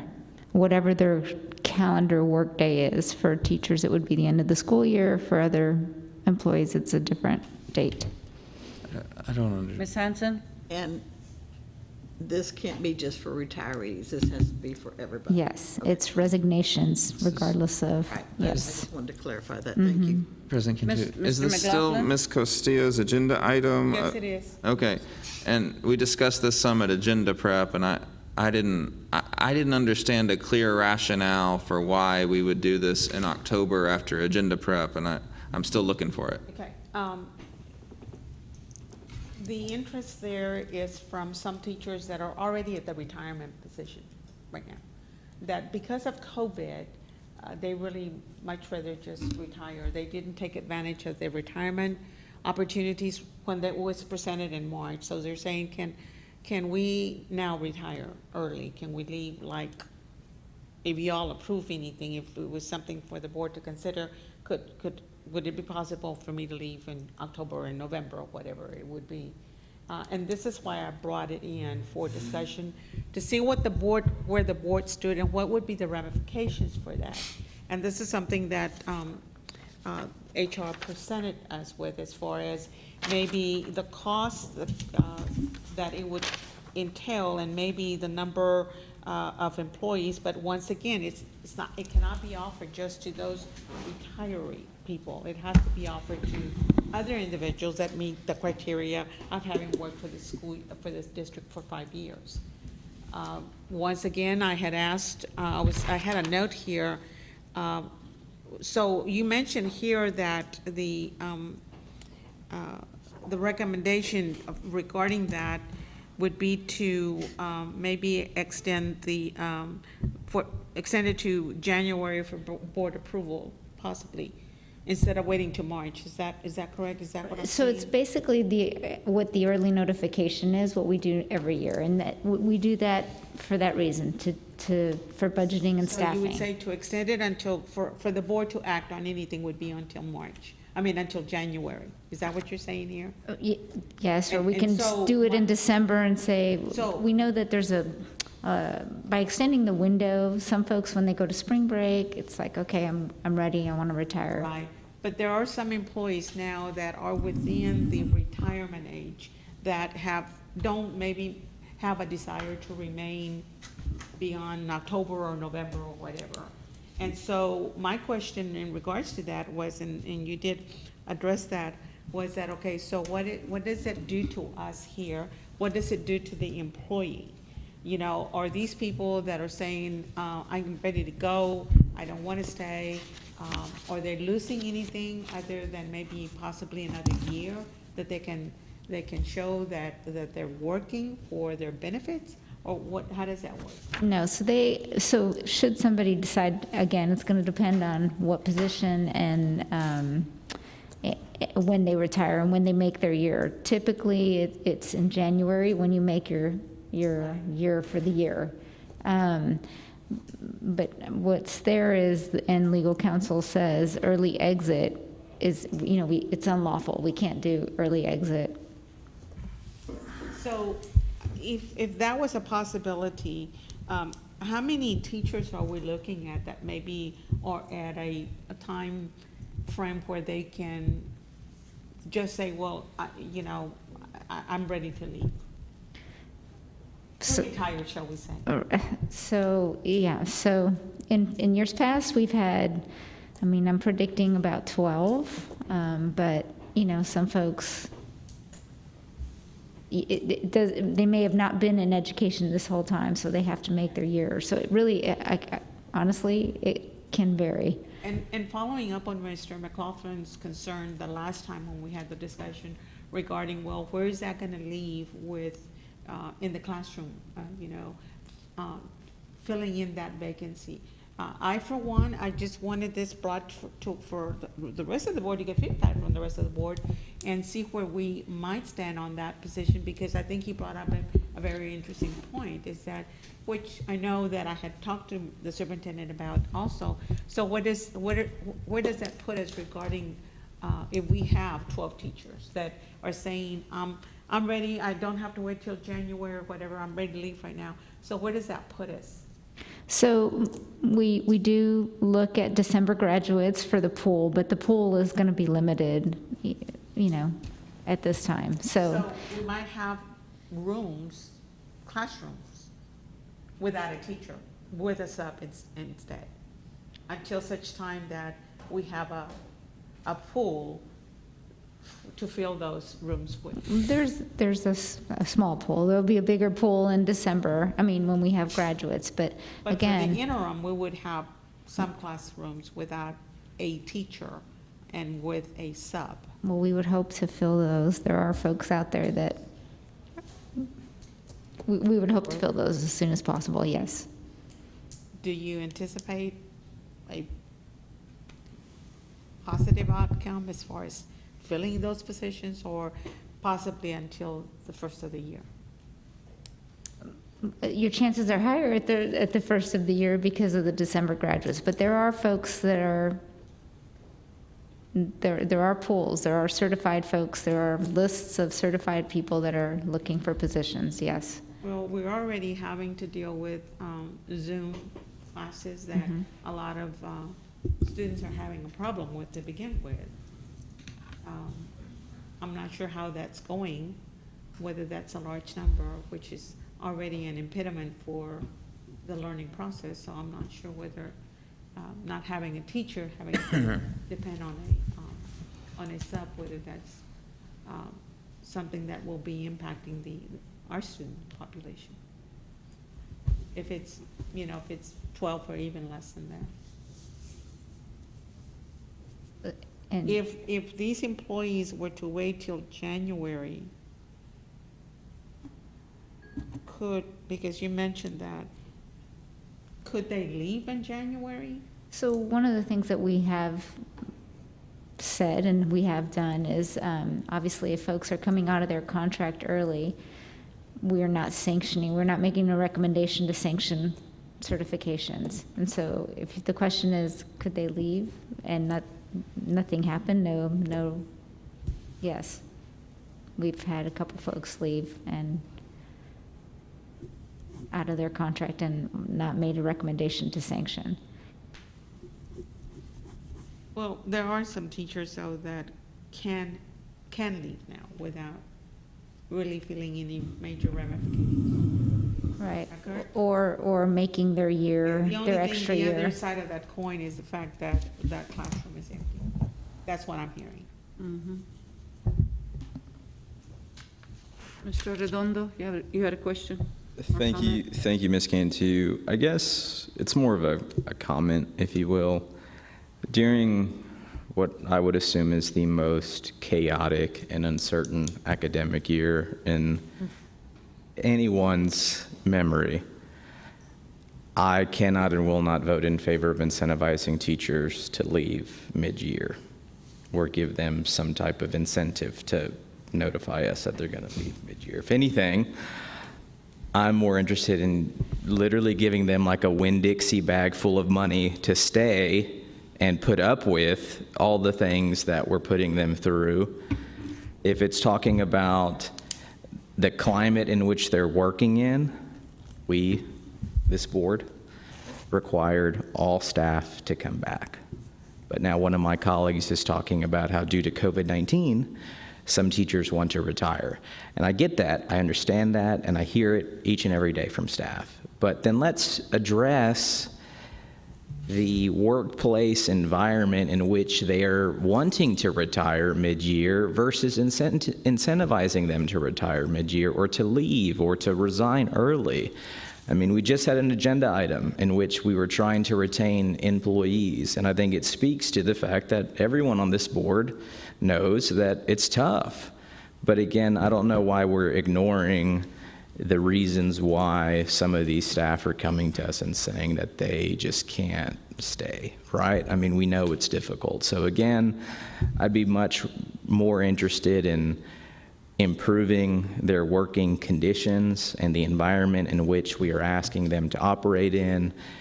Whatever that looks like, I'm open to, including financially incentivizing them to stay and not leave. And so I don't think it's just offering them money.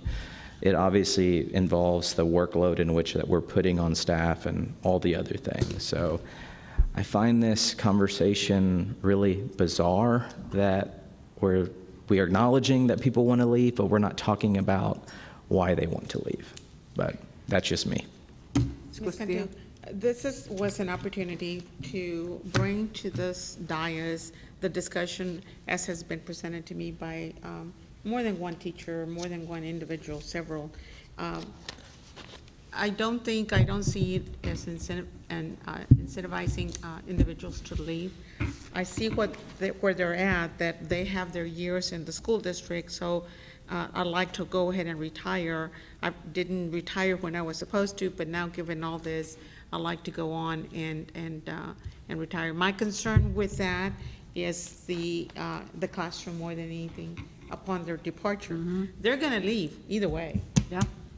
Either way, they're gonna leave, whether they leave now or whether they leave in the spring, whenever they're supposed to leave, they're gonna be gone. It's not a matter, I don't know what the COVID situation is gonna be, because it seems to be the driving force in regards to that. So, you know, whether it's done here, whether it's done now, it's not. Once again, I do see the concern that Mr. McLaughlin had brought up regarding changing teachers, you know, and the fact that we will now have maybe subs that will be in the classroom. I don't want that.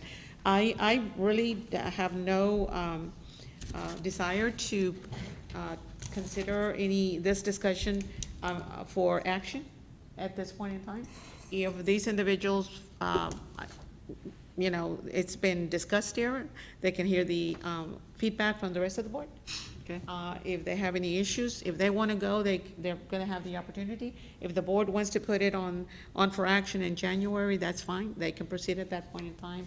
But I have no desire to continue for action on this. So you're withdrawing your? Yes, because once again, it's just discussion and possible action, so I'm just leaving it at discussion. Okay, Mr. McLaughlin, did you want to say something before? Yeah, I want to jump on this general idea of how can we make things better, because I think that's the right question. I mean, besides the idea, and I don't know, Mr. Barton, can we do the $500 and win Dixie bags? Is that even an option? No? Okay, because that sounded kind of fun. But as to, like, making it better, that's not Shout out just, to English teachers back in high school. that's not just the SMCISD problem. That's just a problem in the profession. I talked to a friend who teaches in Hayes over the weekend, and she was emotional and upset, and so this is the hardest thing she's ever done in her life. She's working twice as much as she's ever worked. I mean, it's what the system's asking of teachers everywhere across the state. And in other professions too. I mean, I'm a lawyer, and it's hard sometimes too, but now it's like doing it on ice. Everything's just more challenging.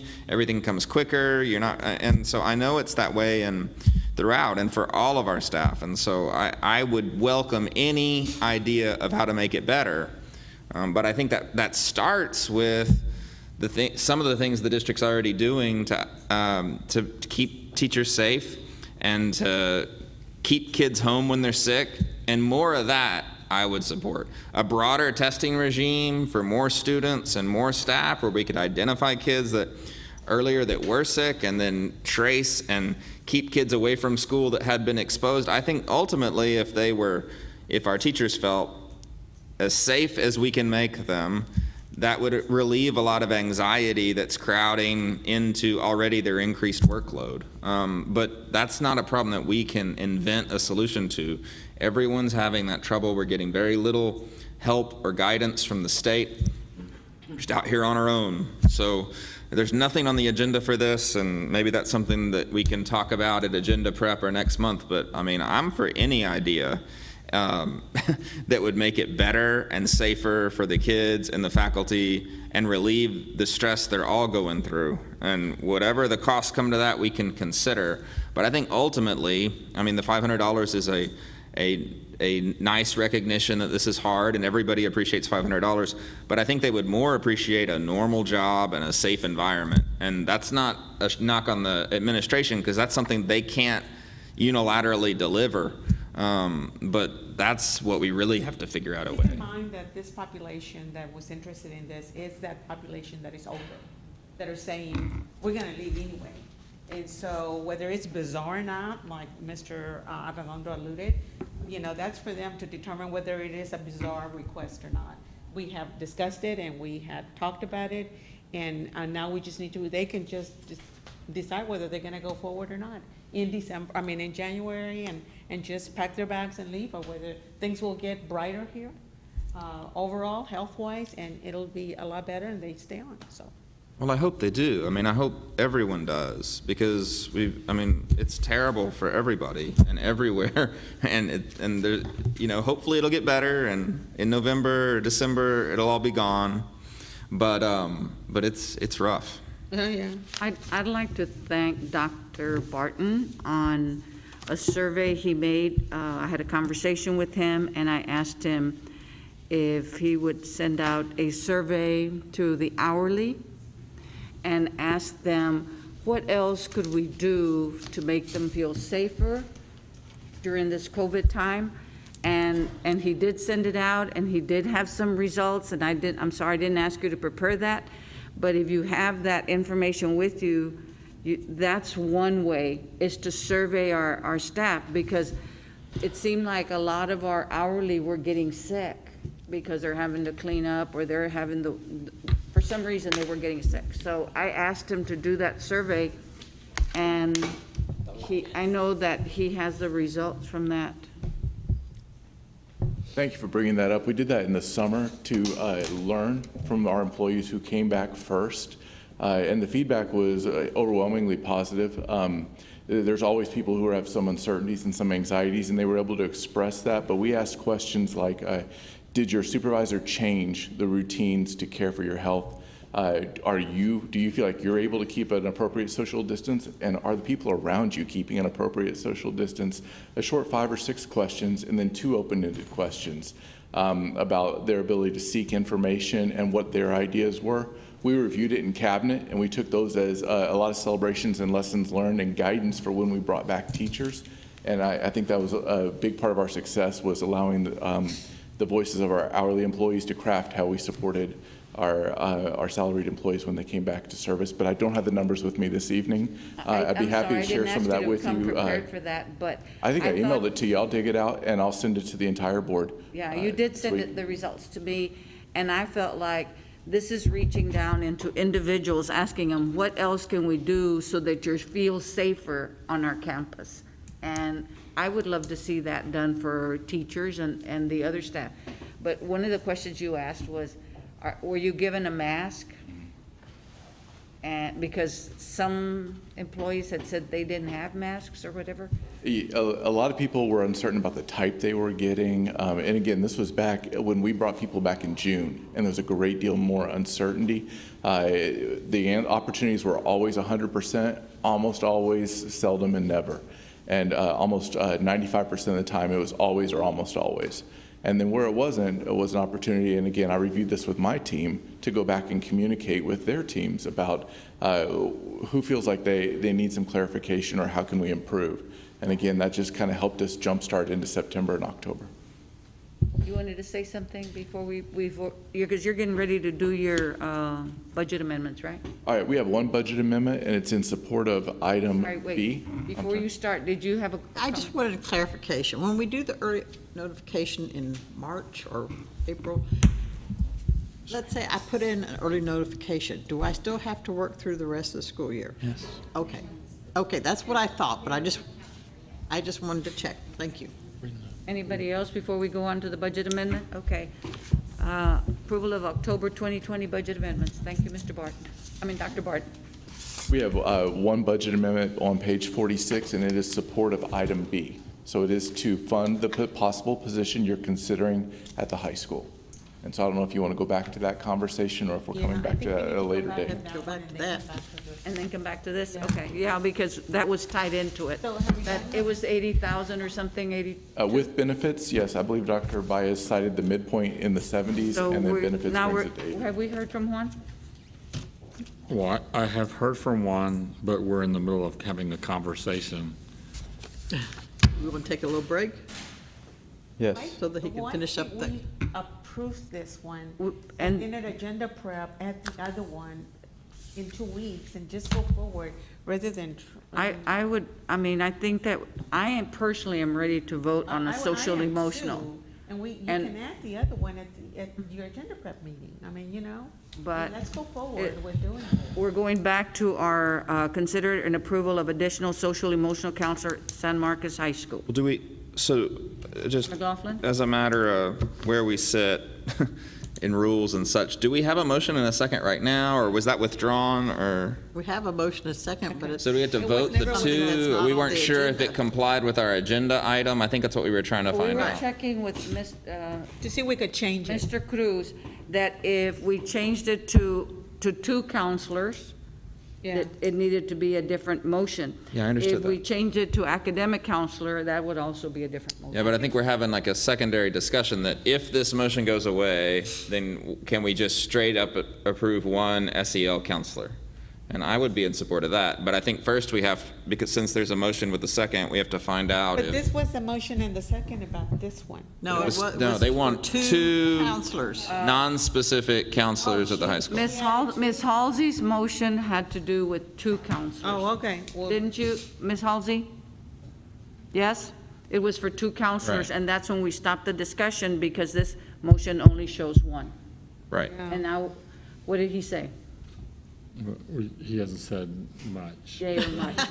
I mean, I can't promise. Can Ms. Halsey take back her motion and we can do the one that's here and go forward and then just add the other one at the next meeting, at the agenda prep? Can we do Ms. that? Ms. Villalpando? Well, There you go. but the amendment's only for one, right? Yes. No, there's No, no the amendment. original one is The- for the- two, but it's not The even. original one states social emotional counselor only. Ms. Halsey's motion I'm said talking to, about the amendment The on the. budget amendment.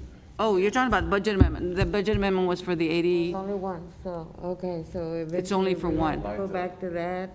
So, Ms. Halsey? I really think that we're applying different rules than we've ever applied before. We've changed budget amendment amounts. We've changed the wording on the way that things are agendized and what the motion was that we actually voted on. So this feels really strange to me. And right now, I'm not withdrawing.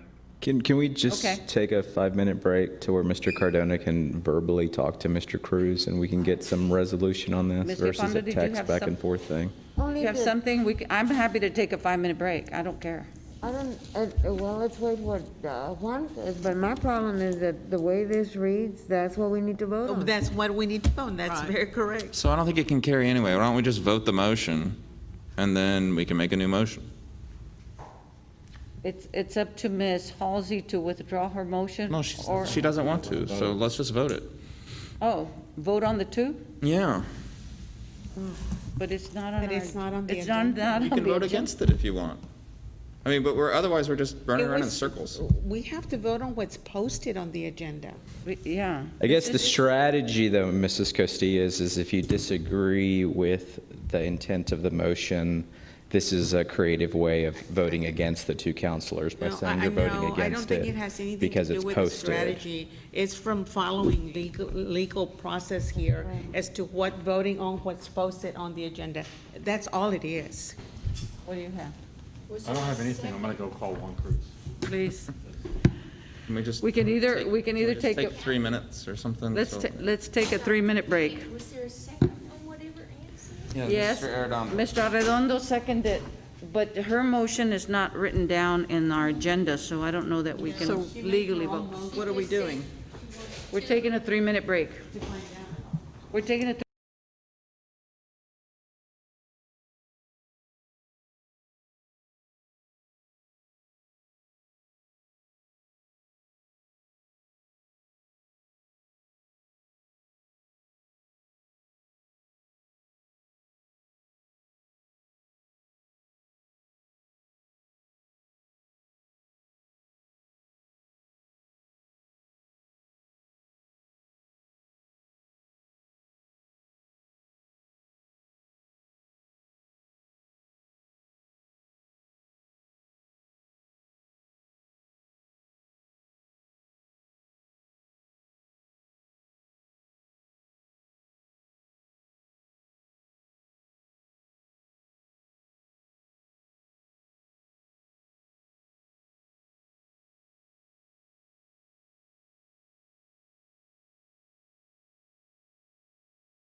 got it on record. So we're going to vote on Ann Halsey's motion with a second with Arredondo, that, if you can repeat your motion, please? Gladly. I am moving that we authorize the superintendent to hire 2 additional counselors at the discretion of administration to determine their qualifications and titles ASAP. Second. And you've got a second? Mr. Arredondo seconded, yes. Second. Any further discussion? Yeah, I'm just generally opposed to not having it tied to the need of social emotional. We have all sorts of academic advisors. We've got people in college and career readiness. We've got all sorts of folks serving in those roles all over the place in this campus. So it seems more like You have 3 Gear Up coordinators. 3 Gear Up coordinators. It seems the need social emotional. That's what we're all worried about. And so I would rather target these funds, specifically target them to the need. So that's why I'm not maybe 2 is the right number, but I don't like the general nature of just, wherever folks see fit. I mean, I want to, so I'm opposed. Did you have a comment? Yes, just to clarify, Mr. Carona talked with Mr. Cruz. This is allowable within the bounds of the way the agenda was posted. Is that correct, Mr. Superintendent? Here, let me get the exact time. At 8:46, I had a conversation with Juan Cruz regarding this action item. And I specifically asked him, can the board change a motion? The current motion reads, consider and approval of an additional social emotional counselor at San Marcos High School. He said yes. Okay. So as a follow-up to that, I'm in favor of the motion as stated by Trustee Halsey. If it passes, great. Additionally, however, I would be interested in hopefully receiving an update from the administration, the high school at our agenda preparation meeting in November of how, if these positions were approved, how they will be structured at the high school, in particular, in what ways hopefully those additional positions will be used to provide some of the relief that we're looking for when it comes to social, emotional, trauma, all the things. And at the November 1st agenda preparation meeting, if there were any other additional requests to become more in alignment with the National Association of School Counselors when it comes to San Marcos High School as an individual trustee, I would be interested in that as well. Ms. Costilla? What does the motion read? How is it reading? Has it been changed? Yes, to. Okay, so where are we with the motion? You're voting on 2 counselors to be Yes, that was determined the by original one. administration. That said 2 counselors, right? Correct. Was her motion social, emotional, and It's academic? just 2 or counselors. 2 counselors to be determined by By, superintendent. by the administration. And so what was the amendment to that? There was There was no amendment. There's no amendment. So it's 2 motions. What is the other motion? There's not a I don't second. remember hearing that. No, the There's not other a second motion was the original motion. Okay, so nobody has said anything about that. We're, one. So we, there's only one motion on the floor. there's only one motion, and it's for 2 counselors Okay. to be determined by administration. Anybody else comment? Ms. Cantu? Ms. Cantu? I would be amenable to amending my motion to specify 1 social and emotional counselor and 1 additional academic counselor if Mr. McLaughlin feels like he could go along with that At the high school. at the high school. I mean, I would be more inclined to support that. I haven't thought through it. Okay, let's move. Okay, then I'm moving to amend my motion that we specify that for the additional hire of 1 social emotional counselor and 1 academic counselor at the high school. Were you, Needs a second and a vote on the amendment. Well, Mr. Arredondo's the second, so he can. Mr. Arredondo, did you Ms. second the Halsey's- amendment? It's Ms. Halsey's original motion that she is modifying herself, and my second, I'm still seconding the original amendment. motion. So there's no need for any subsequent motion voting or any nonsense. Let's just vote on Ms. Halsey's motion. You have to Okay. vote on the amendment. We He have, amended it. It was a She- friendly, her it's a friendly motion. amendment, so we don't have to vote. Still have to vote on No, the you original don't. one. Yes, you I do. don't think so. Look in the There's book. a reason why you're not president. okay, let's vote on the amendment, Which is, once which again. is, it is now specified not 2 counselors, but a social emotional counselor and an academic counselor. That At is the your- high school. at the high school, at San Marcos High School. All in favor of the amendment, raise your hand. 7. Opposed, 0. Now let's, are we done with the discussion for the motion as amended? All in favor of the motion as amended, raise your hand, please. Again? As amended, right? As amended. Okay. 7 against 0. Thank you. You're welcome. So we need to do the budget We now amendment. have a budget amendment question, so So that just need to means double it, yeah? double the money?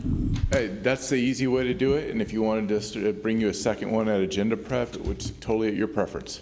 No, let's just double it and approve it right now. Double it. To prove it, we already approved. So, I move that we approve the 2020, October 2020 budget amendments to, what is that, 160,000? 61,596. Okay, I'll thank second you, the- that amount. Any Who questions seconded or that? discussion? Reggie Villapando Ms. second. Villapando, second. Any further discussion, questions? All in favor? 7 opposed, 0. I move that we adjourn. I hear a second from Mr. McLaughlin to adjourn the meeting. All in favor? Aye. 7 opposed, 0.